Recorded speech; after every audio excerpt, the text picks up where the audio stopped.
welcome back to another episode of Samp&Chance Boxing. I'm your host, Bobby Sampson, joined as always, my man with the plan, Mr. Chance, Michaels. Chance, how are you?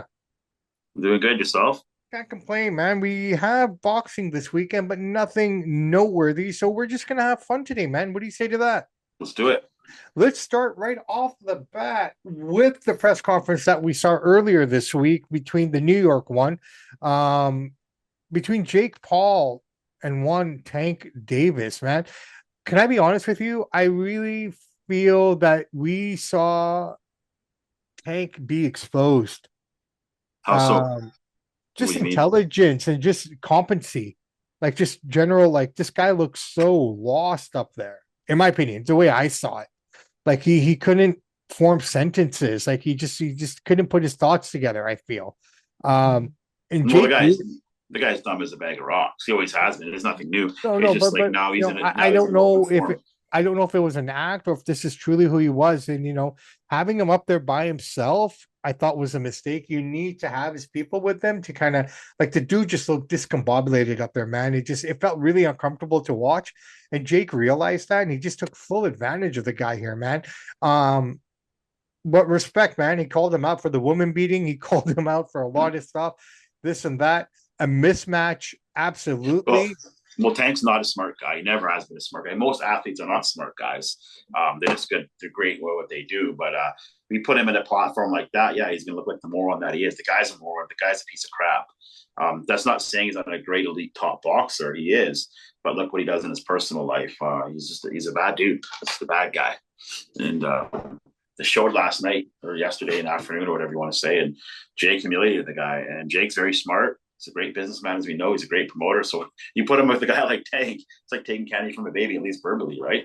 I know he totally just And then ripped when Jake bent apart. over to like make him look so short and stuff, like I've been sparring 8-year-olds. Like Jake had some great zingers, man.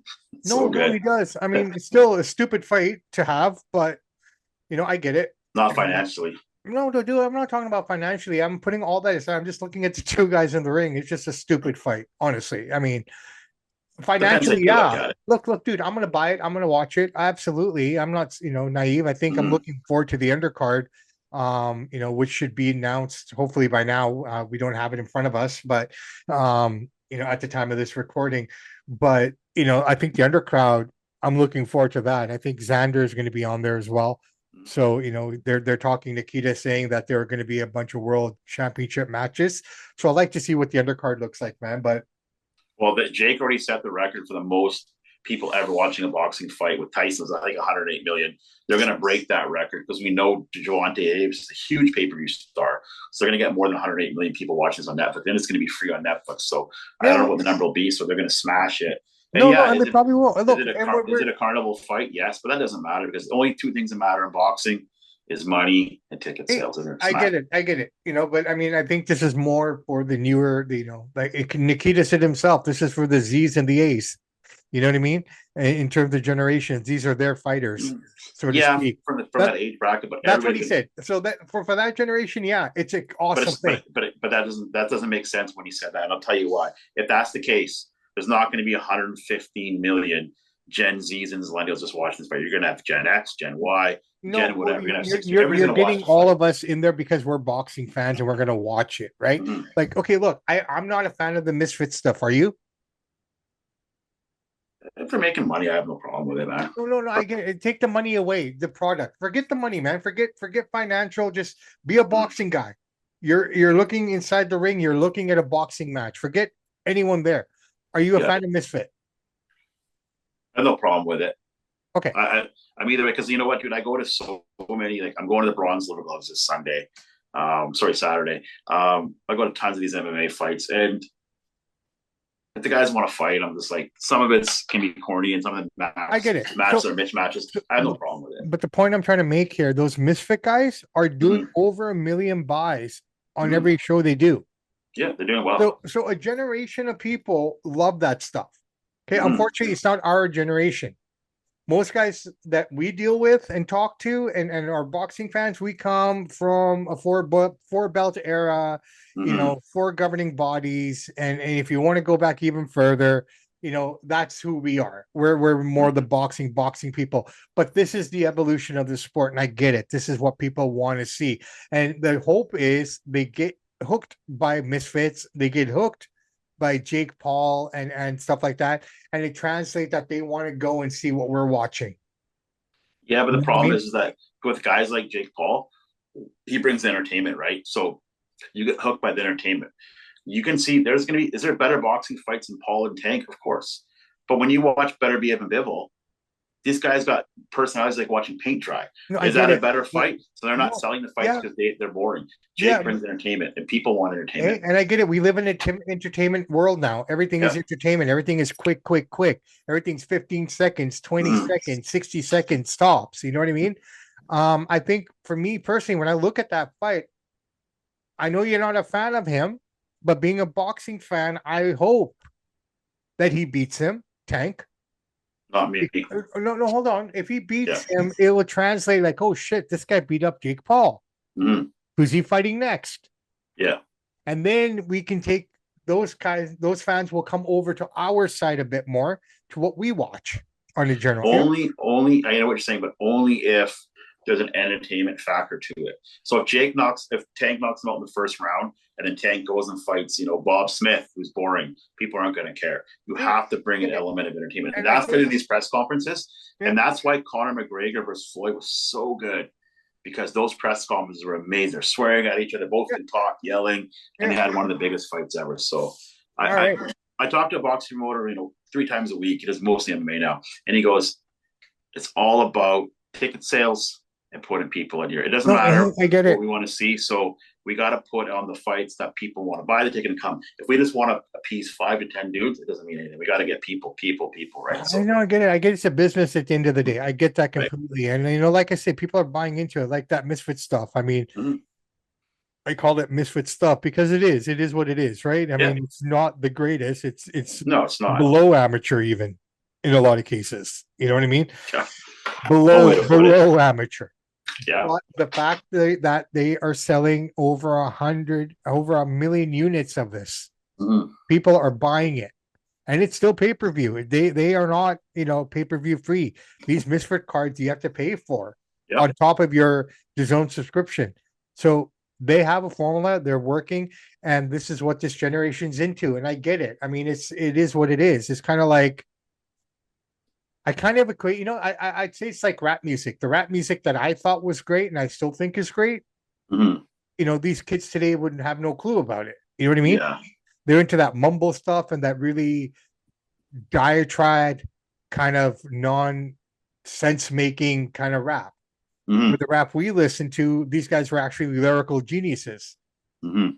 Right. So I get it. It's just the evolution of the sport and what people want and where it has to go. So I get that completely. But you talked about Mike Tyson and you talked about Floyd Mayweather.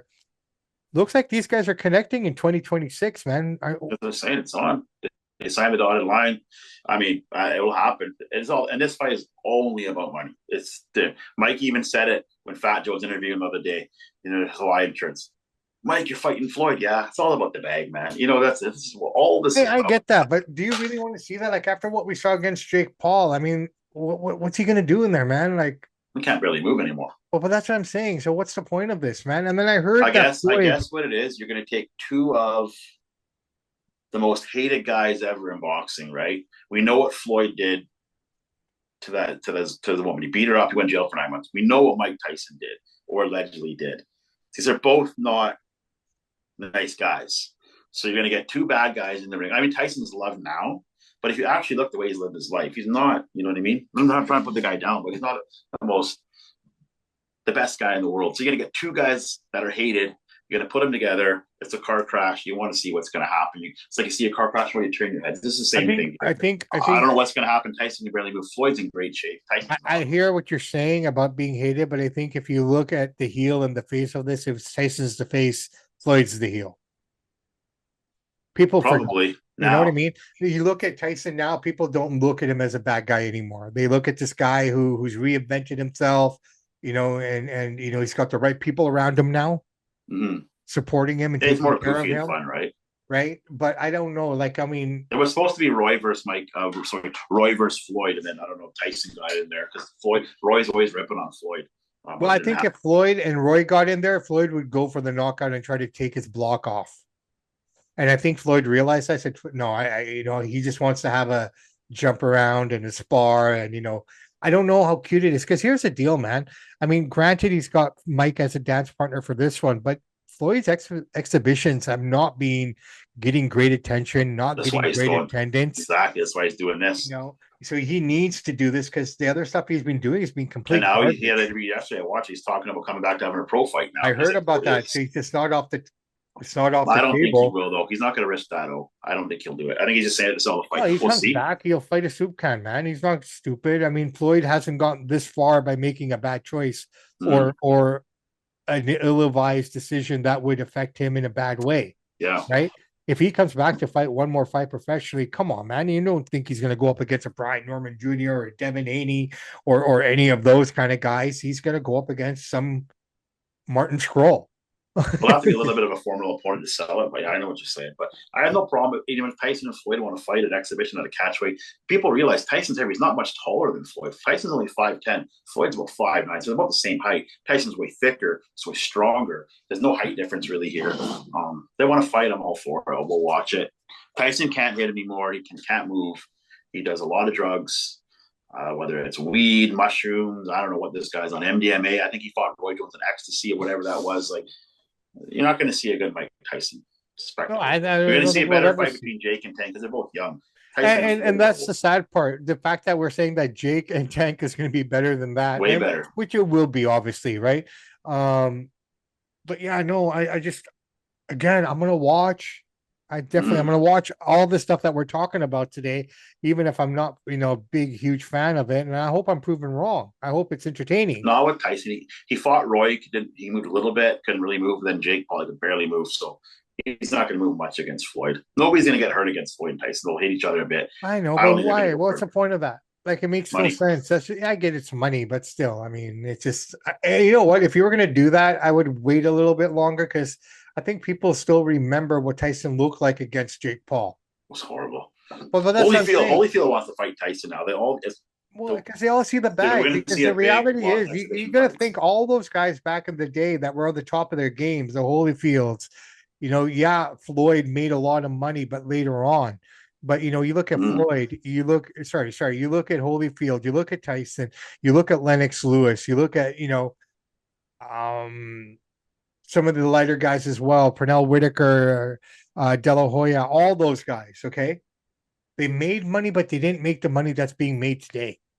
Floyd, De La Hoya did. He was the first money man. Well, he De La was, Hoya's the but only I guy. mean, but comparably to what's being made today, you know what I mean? Like none of these guys made the bag that they're making now in general. Well, De La Hoya got I think De La Hoya got like 20, 30 million against Floyd in '07. He was one of the rare exceptions, but I know No, no, what you mean. no. I know. Yeah, Yeah, Holyfield's yeah, getting like 2 yeah, million a yeah. fight. Now they're getting Outside, 40.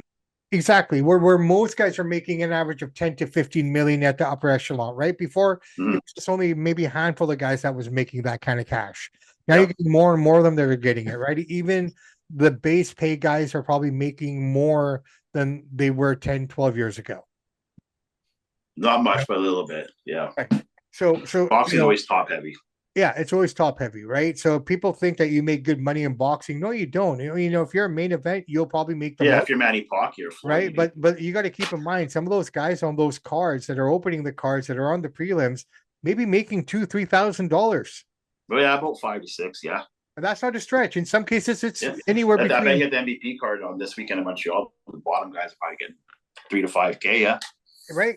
If that, Mm-hmm. right? So I mean, And people good still MVP, good and let's give MVP credit, man. Jake Paul's a great promoter. He's got a card in Montreal. That's our boxing hub in Canada, right? So he's bringing the prospect card over there, which is cool because it gets some of the younger guys some exposure. And hey, Montreal loves the look, boxing, so good for him. as a promoter, Jake Paul's killing it. As a Mm. competitor in the ring, I think he's come a long way in terms of his skills and his dedication to the sport. I Mm-hmm. will give him all the props in the world.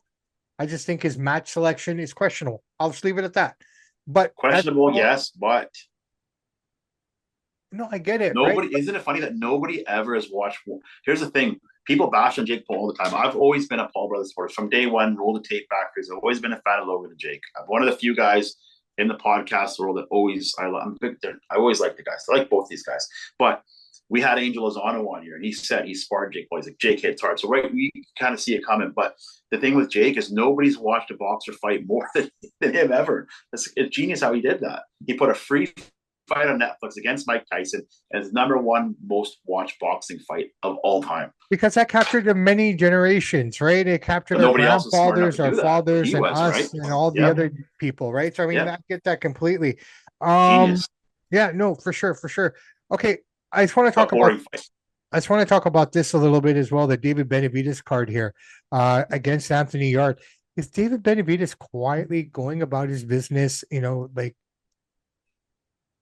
all the Canelo stuff and everything that he was doing. Like this guy's, you know, basically a fight or two away from becoming undisputed at 175. Yeah, I was watching the interview with him yesterday. I don't know when it was recorded, but I watched it yesterday. He was saying, trying to beat Yard, I'll beat Bivol, and I got all the belts now. Canelo, come on, come get. Well, he really wants to know, why does Benavidez want Canelo so bad? The simple answer is one question only: the money, the biggest payday of his life. Is it though now? Now that Canelo is kind of what Canelo is it still a payday? Yeah, because Canelo, he lost to Terrence, but he never got hurt. He never got dropped. He lost, got outboxed, but he never got knocked out. No, I get it, but it takes away a bit of the mystique of what Canelo Alvarez is, right? Because like we always talked about, and I'm guilty of this. I mean, I kept saying body shots, his power shots. Terrence ate them. Mm-hmm. Okay, does that mean Terrence can eat the shot, or does that mean Canelo's power has diminished? Both. Right? You know, it's a combination of both. But if it was a prime Canelo going up against that Terrence Crawford, would have that been the case? No. Right? That was Canelo 5 years ago. No way. Terrence would have been on the ground. The other question is if Canelo and David go toe to toe, would it have to be at 175? Because I don't think David can make 168 now. I think he'd try for that fight. Dude, it'd be a struggle for him to get down to 168. He's 175 now. That's his home. Mm-hmm. For him to go down to 168, and I saw an article a couple of weeks ago talking about David, and it said that, you know, he's looking a little soft, you know, like in the midsection, this and that. And I get that, you know, some guys don't train when they're off. And David's always had a problem with weight, right? Well, I don't know. We saw him train. I don't think he slacks in his training. Maybe I don't think so personally, but maybe it's possible. I don't know. Yeah, I'm taking the shirt off. So if Canelo and David fight it, I think it'd have to be at 175. I don't think 168 is an option anymore. I don't even think they'll ever fight. By the time this fight, David's fighting Yard and Bivol. We're less talking a year. So they fight in 2 years. Canelo's going to be 37, 38. Well, look, I don't think Canelo's by that point, maybe Canelo wants to fight because of what David's accomplished. I don't think so. Canelo's the A side. Canelo's A side. David's the B side. Why take a risk like that? You can just keep fighting guys like Crawford. Yeah, you might lose. You're not going to get hurt. Well, I don't think Canelo ever fights him personally. Yeah. I could be wrong. I hope so, but I don't think it ever happens. I'm surprised, especially the way the Benavidez guys talk about Canelo. Yeah, they're always bad mouthing him. So why would Canelo give him payday? I wouldn't if I was Canelo. Why would he? But what I'm saying is, by the time they do tangle, and if David Benavidez's path is etched the way we think it is, you beat Yard, you go up against Bivol, you beat Bivol, you become undisputed at 175. I don't think Benavidez is going to beat Bivol personally, but we'll see. He does. I mean, I think we've seen a different side of Bivol now too. Like, look, here's the way I look at that fight. I was thinking about this the other day, just driving, and I think about boxing when I drive. You know, I was thinking to myself, like, okay, those wars that he had with Better Beef, that took something out of Bivol. Oh, of course. Now you look at David's path to Bivol. Mm-hmm. Outside of Anthony Yard and David Morrell, those are probably the hardest fighters that he's fought, like in terms of power. Yeah. You know what I mean? So his trek to that spot is lighter. He's in better shape. He's better conditioned. Mm-hmm. I mean, Bivol's hurt again. I know. You know, like, I mean, he's been hurt for a while. He's basically, you don't even see the guy anywhere. He's not on any media. He's not doing interviews. He's doing nothing. Yeah, he's always injured. Something. Right? He's always injured. So you take a fresh David and put him in there with that guy. I think he beats him. If Bivol's at 100%, I put my money on him taking Bivol. It's the better boxer, a little more slick. I appreciate that. We'll see. I'm looking at wear and tear if and when they do meet. Mm-hmm. Because I mean, for all we know, Bivol could get stripped and all that stuff's all over the place, and then David's gonna have to go around, piecing it all up.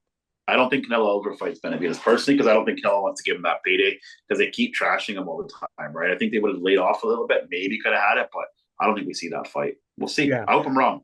I hope they do. I I doubt hope it. too, right? But I mean, just the way he looks, the trajectory of it, all this and that. Um, Speaking of Canelo, I saw this article. I haven't read it in depth, but maybe you caught it. Billy says, "Hey, I want Canelo next." Billy didn't even beat Lester Martinez, so that fight will never happen. You'll never see Billy with Canelo. Billy is not a big enough name. He's saying If he'd Billy like to maybe go in if him. Billy maybe would have knocked out Lester Martinez in a couple rounds, he just went to a draw. He's not ready for Canelo. Honestly, dude, I'm sure there's a lot of dudes in the top five of the 168 division just licking their chops because they see a broken, injured looking Canelo that they all feel they can take now. And the age is catching him. He's had a lot of fights too. Right? Like he's had a lot of fights. I'm not saying Terrence exposed him, but Terrence exposed him. Terrence is smaller, like he's just a lighter guy, gonna bounce around, float around. It's hard to get, right? He's so slick.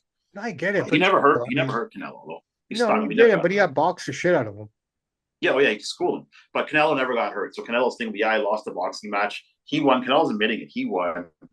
He's Well, a better Canelo's did all the boxer. I right got things. schooled. But he never got hurt though. The best thing he said, I thought was amazing. And I don't know if this is because his English is, he's still trying to pick it all up and everything, which is amazing from where he was a long time ago to where he is now. They asked him, what was it that he did? He goes, everything. I couldn't figure it out. Beat. Yeah. I got beat. He did everything. I just couldn't do it. Yeah. Right. So that's what I mean. Like he got schooled, but he never got hurt. He never got knocked down. Canelo's never been knocked down. So no. I mean, I don't think he's scared to fight anybody else. He'll have a big fight again in 6 months.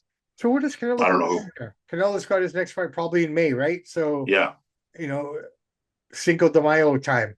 Canelo makes so much money for whatever fights that he can just let him. I'll fight you. I'll fight you. I'll fight you. Everybody's gonna say yeah. So he just can pick who he wants. Yeah. I'm curious to off the top of my head, I can't think of anyone. You know what? If Jake knocks out Tank, I could see Canelo and Jake fighting. That'd be huge to break every record ever.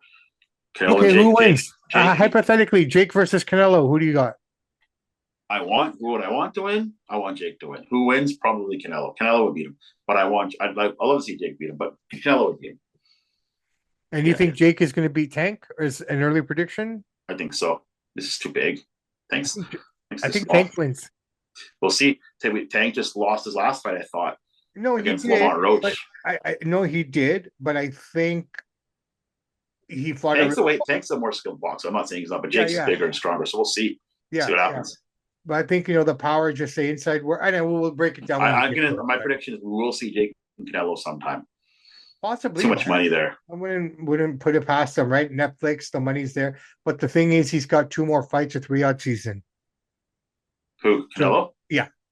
Yeah, but they can always change that for money, though, right? Yeah, but I mean, I know that for whatever reason, the Saudis don't like the Pauls. That's a fact, right? So I don't know if they would let him out of that. We'll probably get that fight, but probably in about 2 years' time.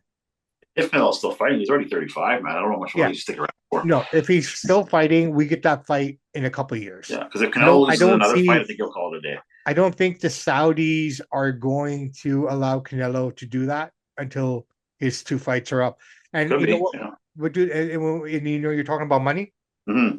Money means nothing to those guys because they have it. Not to those guys. It's always right. They got tons of money. So there's no walk away money. There's no stand aside money. For the Saudis, yeah. For the Saudis. Anyone else? Yeah, okay, we'll take it. Yeah, make that fight happen. But the Saudis don't need it. All right, listen, dude. It's been a very casual show today. I loved it. Not a lot going on this weekend in terms of boxing. There are cards going on, but I don't think anything really picks up until the end of the month with Fundora and Thurman, right? Be a good fight. Yeah. That's going to be interesting, man. What do you think of Keith Thurman standing up on a chair to do the standoff? That was hilarious. And very quickly, Adrian Bronner trying to run away from his $2,000 dinner tab. Who? Adrian Bronner. Oh, is he? Yeah, so apparently I just saw the caption. I didn't bother reading it. Apparently he tried to skip out on his tab at a restaurant. So not skipping out like a $40 bill, dude, $2,000. Holy crap. I can see that. I didn't see that, but I believe it. So does this guy really need a fight, or is he that broke now that he has to run away from his food? I think he's that broke. Jeez. Then why do you go eat that much? Maybe Just he thought, saying. oh crap, my credit card's Just maxed saying. out, or maybe Just saying, man. I mean, have some responsibility, people. you'd think Remember that so. time we were in Vegas and we thought we saw him, and I went up, walked up to that normal dude and Mm, asked him if you were Bronner. yeah, that was funny. That was fun. All right, brother, man. Great show. Thank you very, very much. It was good. Boxing Prediction League. How you doing? I went from first to last, just like that, baby. Kicked butt the first week because Crawford was, that was huge for me. And then this next week, I took a little bit of chances. They have a little bit of a cushion. But after week 2, everybody's, then it's going to I go moved up. fluctuate. I moved up 2, 3 spots, but I won the week in my Yeah, league. that's good. Not bad. At least Yeah, we're doing it, right? you're climbing back up. Yeah. So this week I'm going to be a little more cautious. I took a couple, I backed Sarah Bailey simply because she was Canadian, right? Yeah. See things like that. It happens. You know what I mean? It's all good. We still have a long, I don't know how many weeks it is. Still a long way to go. So Well, I mean, probably up until the end of the year, right? I mean, we'll see what's what, and then probably yeah. start again in January. So yeah, I gotta get down and study on that now a little Yeah. bit Tomorrow. and start that process up, and then we'll get that going. So yeah, we're in the boxing league, guys. We are a part of WSN as well. Yes, it's a Wrestling Society network, but you know what makes us special about that, Chance? We're the only show on their platform that does boxing as well. Yeah. It's cool. Right. So that makes us different from everyone else. Mm-hmm. Guys, great podcast there, great entertainment, great value. Patreon, download the app on Roku, download the app on Apple TV, Fire Stick, Amazon. The reach is getting bigger and bigger and bigger. We got some really cool shows coming up here. Yours truly is going to probably be doing some of that there as well. Not going to let any of the cats out of the bag yet, but I'm working alongside with the professor on some concepts and some ideas. And yeah, man, we're looking forward to it for the Patreon side of it and everything else. And guys, you know what? Chance, you can attest to this. How was that show on Friday? Support your local wrestling. How was that show? One of our better shows that we've done. Yeah. Yeah. We had 250 people in there. It was pretty good, man. Like the big show obviously is Halloween Hell, right? That's coming up. That's the date of that. Can't remember the date. That's coming up, and then we're going to do a show November 29th. Just because Hastings so happy with how our last show was and people, and they're like, "Guys, do another show here." The shows are always, Hey man, they get an the house empty building, free. an empty building with a couple hundred people in there is better than an empty building with no people in there.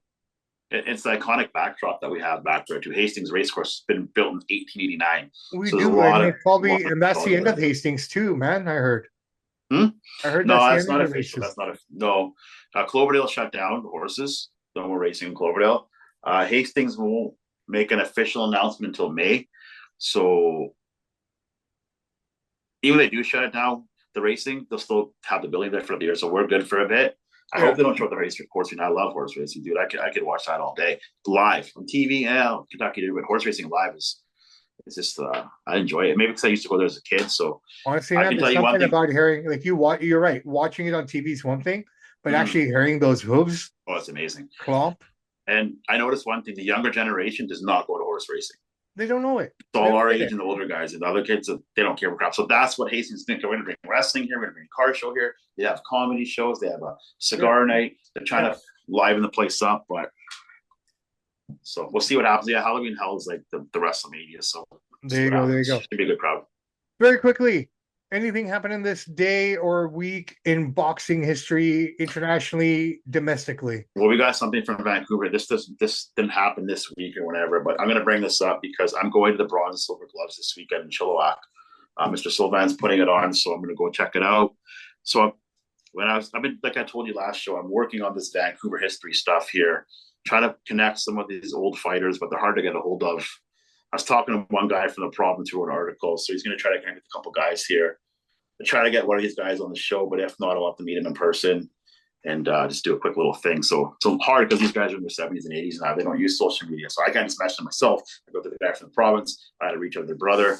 So I'm trying to connect a couple dots here. But anyways, in 1966 and 1967, Dick Finley was the first boxer ever to win back-to-back Golden Gloves awards in the BC Golden Gloves at the Payday Dome.